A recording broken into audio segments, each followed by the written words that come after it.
السلام علیکم ورحمۃ اللہ وبرکاتہ۔ اور سامعین کیسے ہیں اور ماہ رمضان المبارک کیسا گزر رہا ہے؟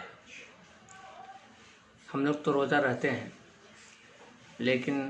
میں آپ کے سامنے آج ایک ایسی بات بتانے کے لیے جا رہا ہوں جس کو سن کر آپ حیرت میں پڑ جائیں گے اور سوچنے پر مجبور ہو جائیں گے کہ روزہ داروں میں سے بھی کچھ ایسے روزہ دار کی ایسی حالت ہے۔ میرے محترم بزرگوں عزیز ساتھیوں، وہ حالت کیا ہے کہ ہمارے روزہ داروں میں سے کچھ ایسے روزہ دار ہوتے ہیں کہ اللہ تبارک و تعالیٰ کو ایسے روزہ دار کی کوئی پرواہ نہیں کہ اس نے کھانا پینا کو چھوڑ دیا، چھوڑ دیا ہے، باوجود اس کے کہ اس نے کھانا پینا کو چھوڑ دیا ہے۔ اللہ تبارک و تعالیٰ کو کچھ ایسے بندے ہیں ہمارے قوم میں، ہمارے مسلم بھائیوں میں سے کچھ ایسے لوگ ہیں جن کے حوالے سے حدیث پاک میں آتا ہے کہ ایسے بندے کی پرواہ اللہ تبارک و تعالیٰ کو نہیں ہوتا، باوجود اس کے کہ اس نے کھانا پینا کو چھوڑ دیا ہے۔ میرے محترم بزرگوں عزیز ساتھیوں، کیا آپ جاننا چاہتے ہیں کہ ایسا بندہ کون ہے جن کی پرواہ اللہ تبارک و تعالیٰ نہیں فرماتا؟ کیا یہ آپ سمجھنا چاہتے ہیں؟ اگر آپ جاننا چاہتے ہیں اور سمجھنا چاہتے ہیں ایسے بندوں کے حوالے سے کہ جس کی پرواہ اللہ تبارک و تعالیٰ نہیں فرماتا، تو آئیے اس کو جاننے سے پہلے برکت کے لیے اور درود پاک کے فیض و برکات سے اپنے آپ کو مستفیض کرنے کے لیے حضور سرور کائنات جناب احمد مصطفیٰ محمد مصطفیٰ صلی اللہ تعالیٰ علیہ وسلم کی مبارک بارگاہ تک درود و سلام کا ہدیہ نچھاور کرے۔ پڑھے باوجود اللہم صلی علی سیدنا شفیعنا حبیبنا مولانا محمد بارک وسلم صلی علیہ صلاۃ السلام علیکم یا رسول اللہ صلی اللہ تعالیٰ علیہ وسلم۔ محترم سامعین، تو میں یہ عرض کر رہا تھا آپ کے سامنے کہ وہ کون سا روزہ دار ہے جس کی پرواہ نہیں کرتا اللہ تبارک و تعالیٰ، باوجود اس کے کہ اس نے کھانا پینا چھوڑ دیا ہے۔ تو وہ بندہ ہے، وہ روزہ دار ہے جو ماہ رمضان المبارک جیسے عظیم مہینے میں روزہ رکھ کر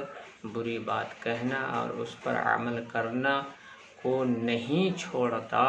تو ایسے بندے کی پرواہ اللہ تبارک و تعالیٰ نہیں فرماتا، باوجود اس کے کہ اس نے کھانا پینا کو چھوڑ دیا ہے، یعنی وہ روزہ رکھ کر اس طرح کے اعمال کر رہے ہیں۔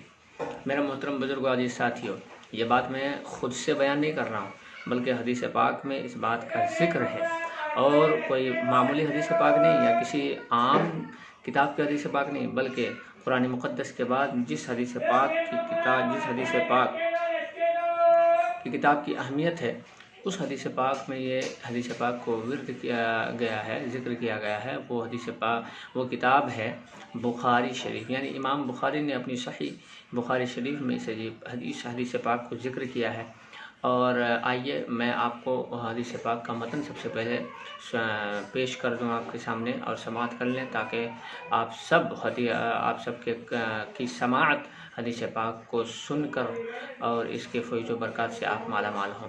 میرے محترم بزرگ عزیز ساتھیو، حدیث پاک سماعت کریں۔ ان ابی ہریرہ قال قال رسول اللہ صلی اللہ تعالی علیہ وسلم من لم يدع قول الزور والعمل به فليس لله حاجة في ان يدع طعامه وشرابه۔ تو آپ تو کوئی عربی داں ہیں نہیں کہ آپ متن کو سمجھ پائیں گے، تو آئیے تو میں آپ کو آپ کے سامنے اس حدیث پاک کا اردو میں ترجمہ کر دیتا ہوں۔ اردو میں ترجمہ ہے، یعنی حضرت ابو ہریرہ رضی اللہ تعالی عنہ نے کہا کہ حضور علیہ الصلوۃ والسلام نے فرمایا کہ جو شخص روزہ رکھ کر بری بات کہنا اور اس پر عمل کرنا ترک نہ کرے، تو خدا تبارک و تعالی کو اس کی پرواہ نہیں کہ اس نے کھانا پینا کو چھوڑ دیا ہے۔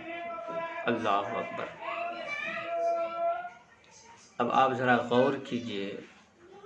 اور سوچئے کہ اگر یہ عادت ہمارے اور آپ میں ہے، تو ہم جو صبح سے لے کر شام تک روزہ رکھتے ہیں، روزہ رہتے ہیں، کھانے پینے کو چھوڑتے ہیں، پیاسا رہتے ہیں، بھوکا رہتے ہیں، تو یہ ہمارا روزہ بارگاہ خداوندی میں قبول نہیں ہوگا۔ تو کیا آپ ایسا چاہتے ہیں کہ صبح سے لے کر شام تک بھوکا بھی رہیں اور آپ کا روزہ